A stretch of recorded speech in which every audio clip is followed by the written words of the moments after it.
This presentation has been produced by the UNDP Seoul Policy Center in partnership with the Seoul Sunflower Center. Established in 2011, the center facilitates knowledge sharing on Korea's innovative policy tools, such as a reference for UNDP country offices and country partners in their efforts to achieve sustainable development goals. Our centers work on sharing Korea's integrated service mechanism for victims and survivors of gender-based violence began in 2017. In today's presentation, we will briefly introduce Korea's Integrated Service Center for Survivors of Gender-Based Violence, known as the Sunflower Center, and share key benefits of the Sunflower model. And lastly, we will conclude this presentation by addressing lessons learned from Korea's Sunflower Center model. First, we'll begin by giving you context by outlining key challenges that this model was designed to address in Korea. The challenges mentioned in this slide are key structural problems that persisted for a long time and have been pointed out repeatedly as major setback in supporting GBV survivors. The first challenge was fragmented services, where service providers work in silos without coordination with other providers, even though survivors have multidisciplinary needs, such as medical, counseling, legal, and police services. Under a fragmented system, services are not provided at the optimal level due to the lack of coordination and sharing of information and knowledge among stakeholders. The bigger problem under a fragmented system is that no institution is held accountable when something goes wrong. The second challenge was the lack of specialized medical services for GBV victims, lack of equipment, and training of medical staff. This led to refusals by doctors to treat GBV survivors due to fear of getting involved in the criminal justice process, or even loss of forensic evidence during the treatment of injury from sexual violence in particular. The third challenge was the lack of police training and GBV sensitivity among the police, which led to secondary victimization during the police investigation process. Secondary victimization refers to the trauma that victims experience not as a direct result of the criminal act, but through the inadequate response of institutions and individuals to the victims, such as victim-blaming attitudes. The fourth challenge was the lack of specialized and long-term support for serious cases, such as sexual violence committed by family members or relatives, violence against children and persons with disabilities. In cases like this, it is challenging to manage such cases and provide specialized support. The Sunflower Center model was established to address these problems, and the model helped in many respects. However, there are still remaining challenges, and addressing GBV and supporting survivors are still work in progress in Korea. Moving on to the next point, we would like to give an overview of the institutional setting and services provided at Sunflower Centers. Sunflower Center is an integrated service model that delivers medical, counseling, legal, and police support in a one-stop fashion. In Korea, all Sunflower Centers are set up within hospitals, enabling for immediate and timely medical support for GBV victims. Female police officers are dispatched to the centers to service 24/7 and provide investigation support. The centers are operated through a formal partnership with the Ministry of Gender Equality and Family, local governments, the police, and hospitals. What is remarkable is that all of the Sunflower Centers are fully funded by the central and local governments. Since the first establishment in 2004, there are 39 Sunflower Centers nationwide as of 2020. In the next few slides, we'll explain various types of support available in Sunflower Center. When victims visit Sunflower Centers, psychological counseling is an initial service provided to them. From doing so, victims can talk about their experience and counselors can identify victims' needs. Appropriate services are provided according to their specific needs. Based on the initial counseling with victims, counselors make referrals to medical team if necessary. If victims want to find a criminal report, they are referred to an investigation team at the centers immediately after having a counseling session. Upon necessity, those professional counselors also assist victims or their family members with long-term psychological counseling therapy. Next is medical support.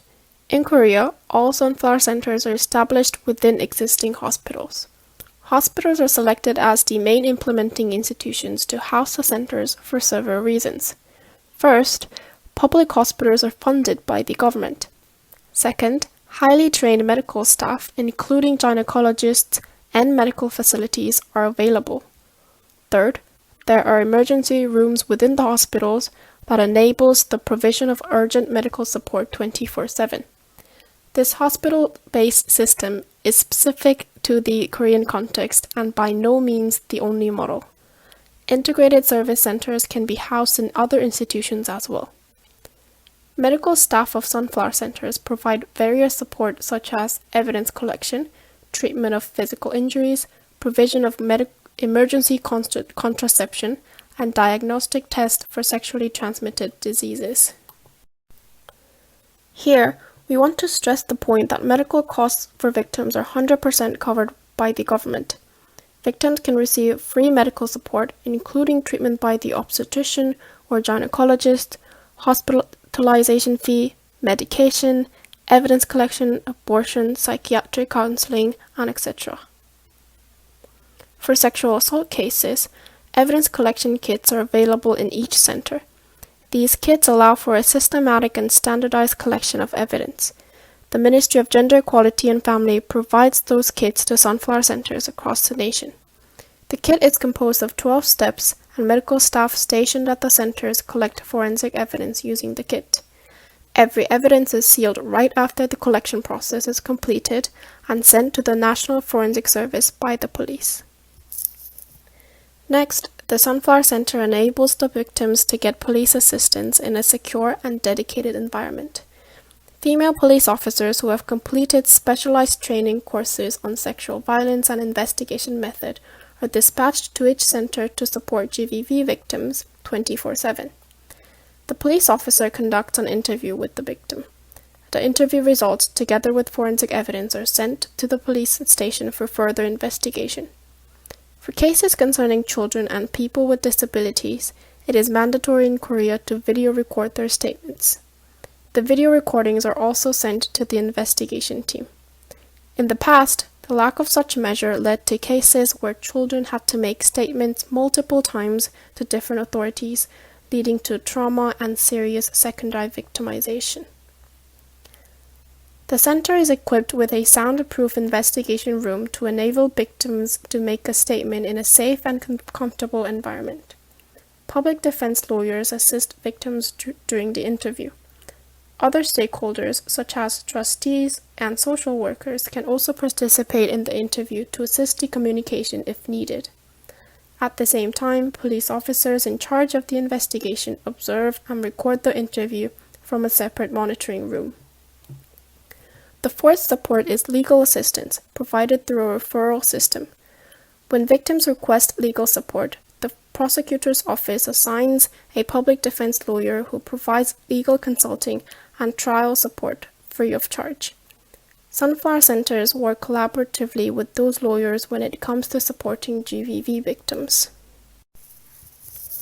Along with the four services we have mentioned so far, Sunflower centers support accompaniment services for victims during treatment, investigation, or trial procedures. This service is specifically provided for victims under the age of 13, victims with intellectual disabilities, as well as underage victims without a guardian or whose guardian cannot accompany them due to economic or social reasons. The accompaniment support aims to improve the center's accessibility to the most vulnerable. Considering that children without a guardian or persons with disabilities are more vulnerable to gender-based violence than others, supporting them is crucial to leave no one behind. Now this concludes the overview of sunflower centers in Korea. With the above in mind, we would like to address the key strengths and benefits of integrated service centers based on experiences from the Republic of Korea. The first primary advantage is that the model allows a holistic, integrative, and effective delivery of public services by overcoming institutional fragmentation. In the one-stop service model, experts from various sectors systematically collaborate and actively share information and knowledge, enhancing the efficiency and effectiveness of public service delivery. To illustrate, information that comes up during counseling therapy may turn out to be an important evidence to police investigation. Moreover, professional knowledge on interpreting the language and behavioral patterns of victims with severe trauma can help the police understand and analyze victims' statements. The second advantage is that integrative and professional services can minimize secondary victimization in at least 3 ways. First, all services are accessible in a single location. Victims do not have to visit different organizations to testify multiple times. Second, Sunflower Centers have gender-sensitive medical staff and police teams who are trained to follow tested and proven protocols on victim support.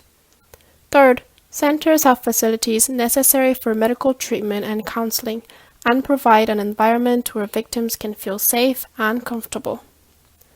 The next advantage is that the state funding of the model allows for sustainable and tailored services to GBV survivors through continuous case management.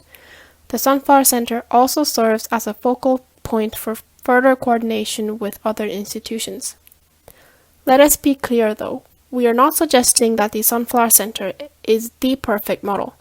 At the same time, Korea's extensive experience with this model does demonstrate clear benefits to a one-stop approach with sustainable funding and specialized professionals for effective provision of support as well as minimization of secondary victimization risks for victims and survivors of gender-based violence.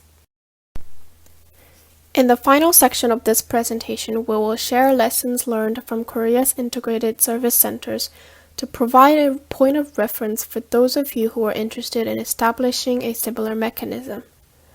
First, integrated service model for GBV survivors require a formalized multi-stakeholder partnership among relevant ministries and institutions. In Korea, many entities support the Sunflower Center, but the Ministry of Gender Equality and Family, local governments, the police, and hospitals are the primary actors. The leading ministry conducted many series of consultation, emphasized on the necessity of an integrated support center, and outlined the functions and roles of each actor. These efforts led to a formalized partnership through a MOU among the primary actors. Second, establishing a sustainable government funding mechanism at the outset is crucial for a sustainable and high-quality service provision for GBV survivors. In Korea, the central government initially provided full funding to roll out the model at the full speed. At the moment, Sunflower Centers have a matching fund arrangement where, for instance, the central government funds 50% and the Seoul Metropolitan Government funds 50%. The local government funding ratio differs by region, and in some areas, the local government funds 30% of the budget. Third, selecting and providing incentives to high-quality hospitals to participate in creating this model is crucial for high-quality medical service provision for GBV survivors. If the centers are not housed in hospitals like the Sunflower Center model, it would be important to build partnerships with qualified hospitals to make referrals. To encourage hospitals to participate in this model, it is important to provide incentives. Examples of incentives include rent for the space used, compensation to doctors who treat victims, or extra points for hospital performance evaluation. Advocating other positive aspects of housing an integrated service center is also helpful. Positive aspects include positive impact on the reputation of the hospital and capacity building of hospitals through staff training on GBV cases. Fourth, specialized and tailored services for children and persons with disabilities require regular staff training, development of service standards and protocols, as well as close collaborations and referrals among relevant stakeholders.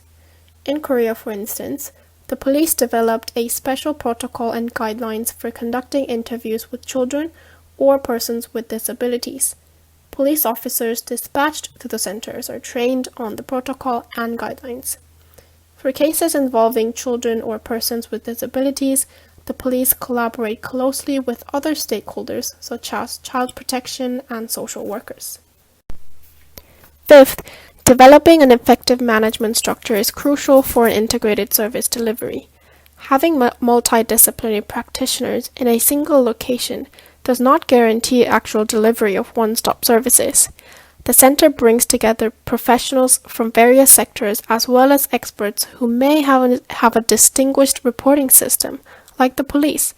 It is therefore crucial to design a management plan and a reporting system that allows multidisciplinary practitioners to work as a team. Sixth, developing service standards and concrete standard operating procedures for each job group is crucial for the delivery of consistent and reliable high-quality services in all integrated centers across the country. The SOP should include service delivery indicators and performance evaluation standards. Lastly, integrated centers should cooperate with the existing victim support institutions to bring out maximum results. In doing so, roles can be adjusted so that they don't overlap. Of course, an overarching framework on official public services delivery should be developed to prevent overlapping of roles, antagonistic competition between these groups, and squandering of resources. After thorough consultation with existing support groups, integrated centers, together with these existing institutions, can collaborate and amplify the synergy. Now, this concludes the presentation of Korea's one-stop service center mechanism. For further information of Korea's experience with this integrated service model, please kindly refer to our resource book on the Sunflower Center, available at the UNDP Seoul Policy Center's website. Thank you very much for listening.